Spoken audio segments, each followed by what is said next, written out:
Peace, and welcome to another episode of the Quranic Remedies, where we spend about 15 minutes exploring a page from the Quran together and seeing how we can apply the verses to our lives. And hopefully, with God's permission, it helps us heal our brain, body, mind, and soul. So today we'll be reading from chapter 2, the cow, from verses 113 all the way to 119. A'udhu billahi minash shaitanir rajim. I seek refuge to God from the accursed devil. Bismillahir Rahmanir Rahim. In the name of God, the Merciful, the Gracious. وقالت اليهود ليست النصارى على شيء وقالت النصارى ليست اليهود على شيء وهم يتلون الكتاب كذلك قال الذين لا يعلمون مثل قولهم فالله يحكم بينهم يوم القيامة فيما كانوا فيه يختلفون. And the Jews said that Christians are upon nothing, while the Christians say that the Jews are not upon anything while they recite the book. Likewise did those who did not know say the like of their statement. But God will judge between them on the day of resurrection concerning what they have been disputing. وَمَنْ أَظْلَمُ مِمَّنْ مَنَعَ مَسَاجِدَ اللَّهِ أَنْ يُذْكَرَ فِيهَا اسْمَهُ وَسَعَى فِي خَرَابِهَا أُولَئِكَ مَا كَانَ لَهُمْ أَنْ يَدْخُلُوهَا إِلَّا خَائِفِينَ لَهُمْ فِي الدُّنْيَا خُزْيٌ وَلَهُمْ فِي الْآخِرَةِ عَذَابٌ عَظِيمٌ. And who is more unjust than one who prevents the mosques of God from mentioning his name therein and strives in their ruin? Those it is not for them to enter them except in fear. For them is disgrace in the world, and they will have a terrible punishment in the hereafter. وَلِلَّهِ الْمَشْرِقُ وَالْمَغْرِبُ فَأَيْنَمَا تُوَلُّوا فَثَمَّ وَجْهُ اللَّهِ إِنَّ اللَّهَ وَاسِعٌ عَلِيمٌ. And to God belongs the east and the west. So wherever you turn, there is the countenance of God. Indeed, God is encompassing and omniscient. وَقَالُوا اتَّخَذَ اللَّهُ وَلَدًا سُبْحَانَهُ بَلْ لَهُ مَا فِي السَّمَاوَاتِ وَالْأَرْضِ كُلٌّ لَهُ قَانِتُونَ. And they say, God has a son. Glory be to him. In fact, to him belongs whatever is in the heavens and the earth. They all yield to him. بَدِيعُ السَّمَاوَاتِ وَالْأَرْضِ وَإِذَا قَضَى أَمْرًا فَإِنَّمَا يَقُولُ لَهُ كُن فَيَكُونُ. Marvelous of the heavens and the earth. And whenever he issues a command, then he only says to it, be, then it becomes. وقال الذين لا يعلمون لولا يكلمنا الله أو تأتينا آية كذلك قال الذين من قبلهم مثل قولهم تشابهت قلوبهم قد بينا الآيات لقوم يوقنون. And those who do not know say, why did God not speak to us or a sign come to us? Likewise did those before them say the like of their statement. Their hearts are similar. We have clarified the verses to people who are certain. إِنَّا أَرْسَلْنَاكَ بِالْحَقِّ بَشِيرًا وَنَذِيرًا وَلَا تُسْأَلْ عَنْ أَصْحَابِ الجَّحِيمِ. Indeed, we have sent you with the truth as a herald and a warner, and you will not be questioned about the companions of hell. صدق الله العظيم. The God, the Amazing, said the truth. God opens up here with a statement. Well, the last few statements that God was talking about, the main statement prior to closing the last episode was when the Jews and the Christians say that heaven is only for them, right? So when it comes down to the believers, sometimes you see the Jews and the Christians united against the believers because to them it's a common enemy for some reason, even though we all believe in the same God. But then they give you a statement. There's a statement that has been said while they are actually fighting upon each other. Because if you look online, you could see how there's a lot of Jews that put Christians down, like saying, oh, well, the Christians are upon nothing. They took their religion from us. And at the end of the day, they're all they're about is Jesus, and they're not saying anything that is worthy of any value to them. While the Christians are saying, well, the Jews didn't accept Jesus, so therefore they're not the saved children of God, and all the other stuff that people say. But there is an important lesson here. Because God says the people that don't know said similar statements. Because it's very important when the people who are reciting the book, which is the Jews and the Christians, and then you have the Sunnis and Shias, who are reciting a book from God. And the book from God has the concepts of truth that you should know. So when someone comes to you and says, oh, the Shias are upon nothing, or the Shias are all mushriks, or the Shias are all going to hell. Well, he just said a similar statement what the Christians and the Jews say. They just put somebody down under just because they don't agree with or they have disputes in their theology. But the Shia can't say some truth about God while the Sunnis are saying some truth about God, right? So if you really want to see a very clear picture of the understanding of the Quran, It isn't wrong for you to measure your understanding or interpretation from either the Sunni or the Shias.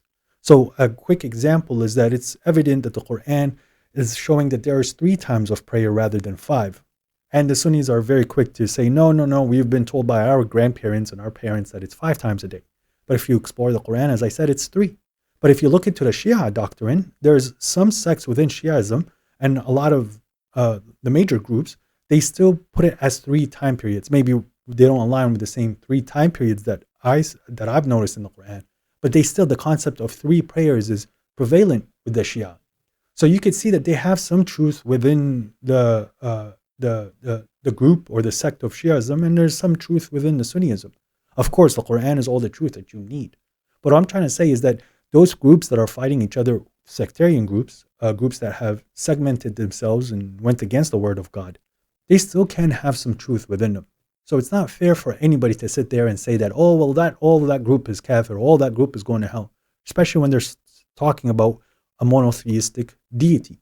A very good example for all of these groups to take a look at as a comparison, and I'm not saying that they are upon the full truth, but they have a lot of concepts of truth, yet it's not technically an Abrahamic religion. Yes, it's very heavily influenced by the Abrahamic religion, is the Sikh religion in India.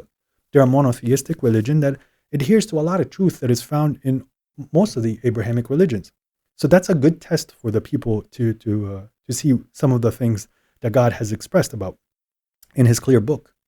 Now, the verse ends up by saying that God is going to judge their differences on a day of judgment. And this is something that is very important. So the Sunnis and the Shia, the main division between them is of a political nature. It's not of a religious doctrine. Yes, they have attached religious concepts that are not found in the Quran and attached it to the religion, but it's due from the political differences. So it's more so of a culture and a mentality that was approached by a center figure aside from A, one, the Prophet, and B, what God said in the Quran. So the problem is of a political nature, and therefore they have segmented themselves and made themselves into cults, right? Now, God will differentiate between them on the day of judgment. So even you as a Quran alone believer, someone who takes his guidance from the Quran, if you are having an interpretation that does not align with your fellow believer, who's still a believer, if you guys have a very opposing interpretation or an understanding from the Quran, which you could not solve, technically the Quran will solve all these differentiations, but it requires somebody to have more so of a cleaner spirit or an opener mind, right? But if you're not able to resolve it, you should take comfort that God will resolve it on the day of judgment. So there's no need to break the other person or to call the other person certain names, unless if he's going clearly against clear verses where there isn't any more, where it's not open for discussion. But some verses where they are open for discussions, just save it to later on the day of judgment. Stay friends and stay united. Stay as companions, right? And those who are clearly being hypocritical in their approach, well, those people you approach differently. God then goes and gives a huge warning. Who is more unjust? Therefore, this is the most unjust person.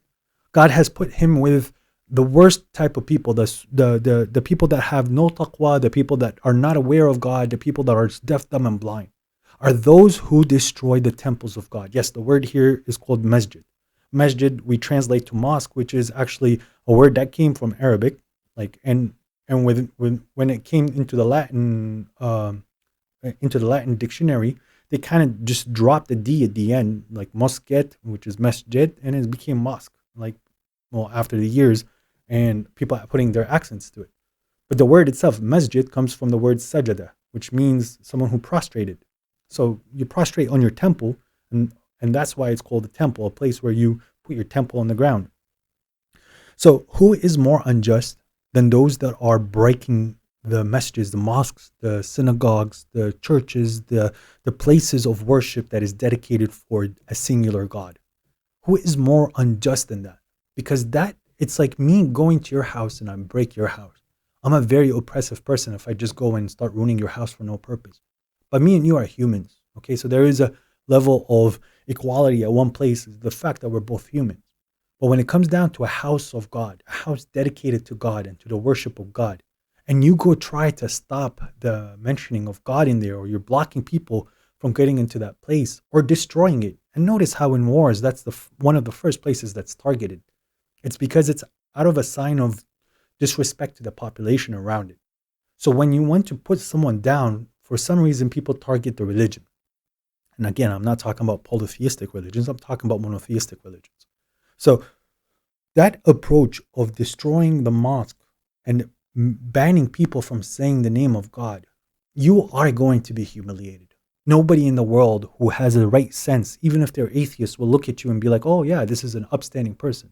No, you're humiliated in the world. People will always look down at you. Imagine you're sitting in a room with strangers, be like, oh yeah, last week I'm a pilot, and I was told, and I did it on purpose, is I bombed the mosque. Everyone's gonna look at you like you're an idiot. So God is saying to you, you're gonna have a disgrace in the world. That is a law at this point. And one thing that I remember was someone told me during the conflict in Lebanon at one point, when it was very like they were getting at each other's necks between the Sunnis and the Shias. Shias would sometimes stand in front of a mosque and not allow people to go into the mosques that were affiliated with the Sunni religion. So I don't know which book they're reading, but this verse is clearly telling them that those people are humiliated in the world and the hereafter. The mosques are set up for God. They're not set up for political reasons, nor are they set up for you to aggravate people within what they built for God. God carries on in saying that you should always remember that God is everywhere, right? So that's something that you should always take your solitude in, right? Now, I don't know why, and it's I'm safe to say from being a hypocrite, when someone tells you that God is everywhere, people get shocked. Well, because they always go to the most disgusting places and the most disgusting situation. Well, is God there too? Yes. God is. That doesn't affect God, nor does it hurt God, nor is God physically there, nor will any part of this world will not purify or impurify God. But it's a little concept, or it's a snapshot of your thinking. If this is how you were going to try to minimize God's grandeur by going to the most disgusting way to argue with the verses of God, well, then you're kind of gross inside. Yes, some of us might have weird questions, or maybe edge cases in our heads, or maybe the devil even is inspiring you with these stupid thoughts. But you engaging on them, or you vocalizing them, is showing that you really don't care about God, right? And this brings you to a point where the word Allahu Akbar, which you hear a lot, God is greater. It's not God is great, God is greater. Because there's a verse where later we're going to discuss, where God says, وَلِرَبِّكَ فَكَبِّرْ, right? So your Lord, وَرَبُّكَ فَكَبِّرْ. So your Lord, you have to like make him bigger, make him more dominant, right? So when Abraham was going through a theological debate and on trying to understand the attributes of God, he pointed to the sun, right? Or he pointed to a star, and then he said, well, that's my Lord.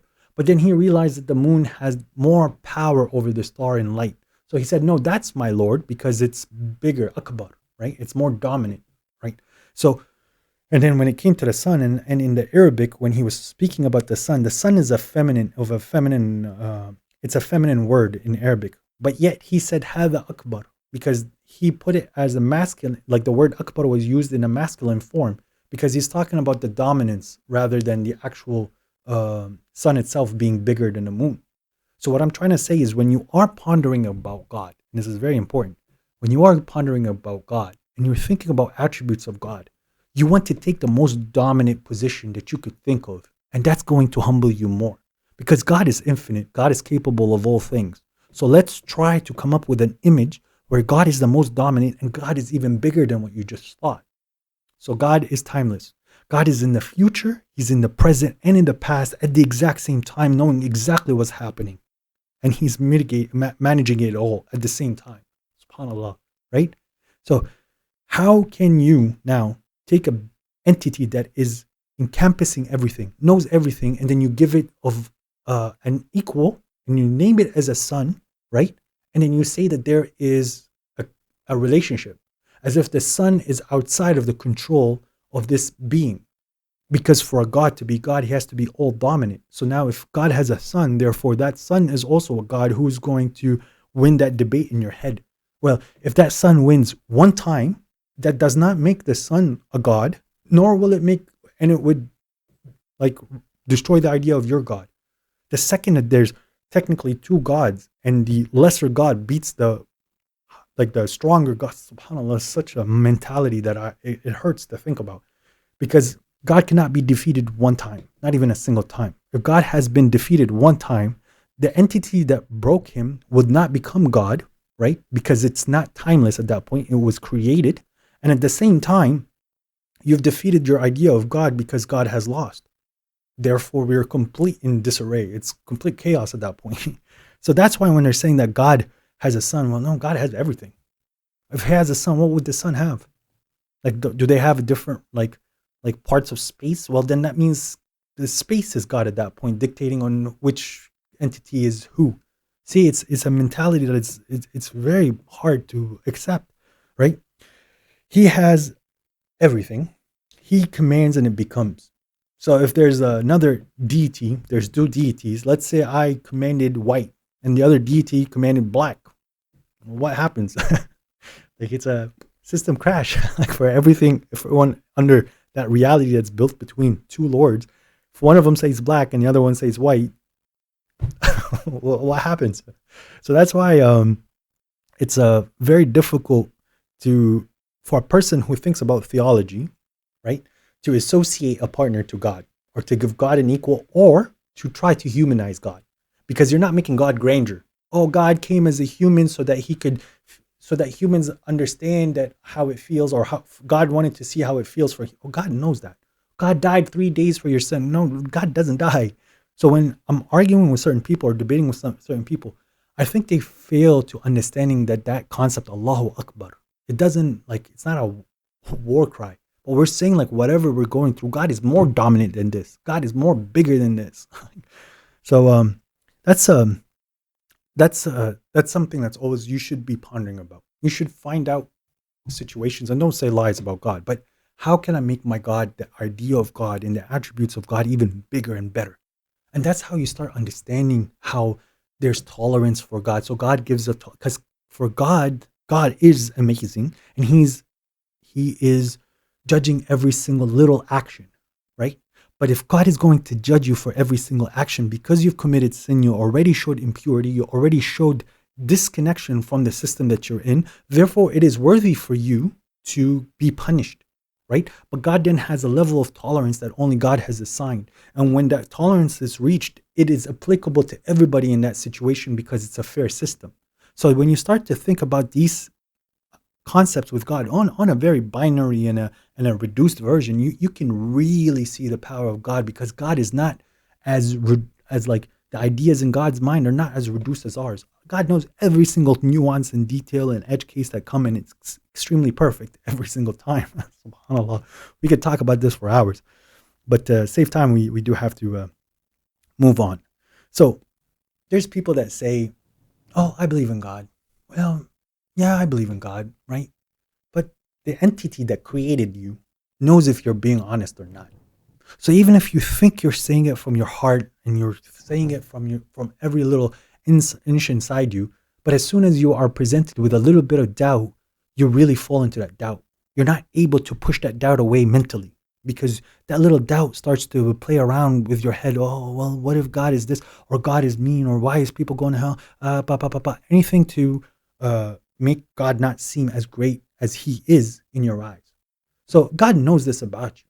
So why would God accept a lie and then show you the signs that the believers can see? Because yes, Shuaiba did opt to talk about the verses. We have clarified the verses to people who are certain. But I would go as far as God has clarified his signs to the people who are certain.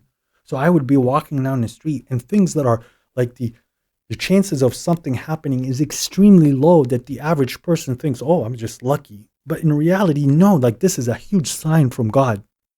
This is not coincidence. This is not random.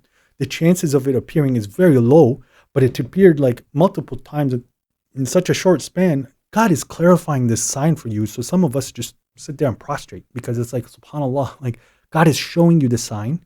You are understanding it. It's being clarified to you. Why? Because you said it with truth. While the other people, the extreme case, and remember there is a scale, they'll say, oh, why don't we see God? Or why didn't I get a personal miracle or personal sign like someone else? Well, because you showed doubt. God knows what's inside your heart. You're not willing to believe in the unseen, which is what this is what the test is. And why would you get the same as a person who's being honest? That wouldn't be fair. God might show you something where it would intrigue you to go chase the path to your Lord.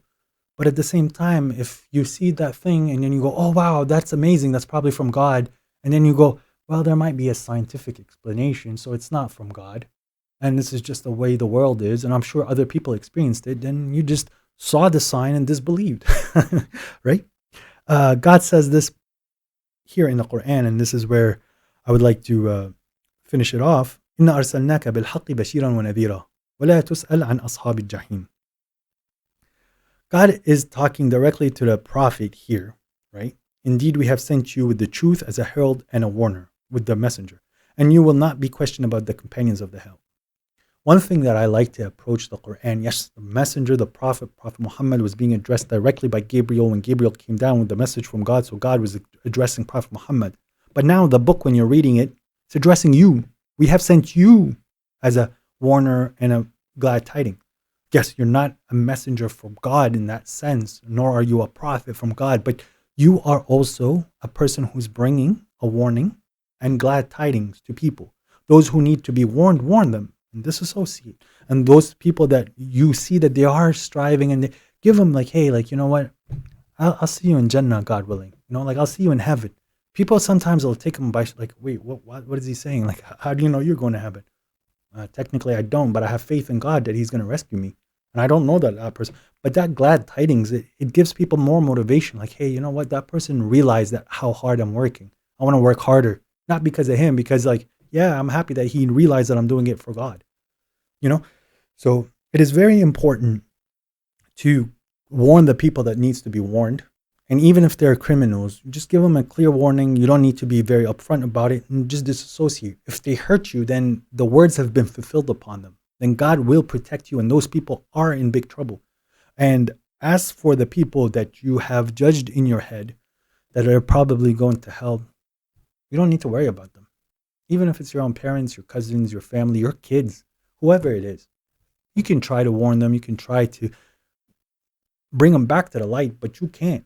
If there isn't a word from God that opened their ears and eyes, what word can you give them that's going to guide them? It's very difficult. It's only if God wishes, but you should keep trying to remind them. But you are not going to be asked about them on the day of judgment. Like, hey, well, you talked to him and he didn't believe, so why did you let him go? You should keep talking to him. That's not going to happen. You talk to him and it's over. Because he chose to disbelieve, you're not going to be responsible for those people that chose to disbelieve.